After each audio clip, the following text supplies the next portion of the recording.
అస్సలాము అలైకుం వరహ్మతుల్లాహి వబరకాతుహు ఔజు బిల్లాహి మినష్ షైతానిర్ రజీం బిస్మిల్లాహిర్ రహ్మానిర్ రహీం. నమాజులో 2 సజ్దాలు ఉంటాయి రకాతులో. ఆ 2 సజ్దాల మధ్యలో జల్సా అనేది ఉంటుంది ఒకటి. ఈ జల్సా 2 సజ్దాల మధ్యలో జల్సాలో పఠించాల్సిన దువాలు ఏమిటో, వాటి యొక్క అర్థం ఏంటో మనం ఇప్పుడు చూద్దాం తెలుగులో.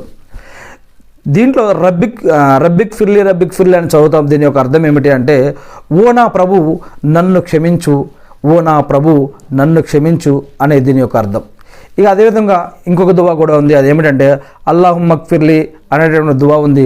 దీని యొక్క అర్థం ఏమిటి అంటే, ఓ అల్లా నన్ను క్షమించు, కరుణించు, నాకు సన్మార్గం వైపు మార్గదర్శకత్వం వహించు, నా నష్టాన్ని పూడ్చు, నాకు ఆరోగ్యాన్ని ప్రసాదించు, మంచి ఉపాధి మరియు ఉన్నత స్థానాన్ని నాకు ప్రసాదించు వల్ల ఆమీన్.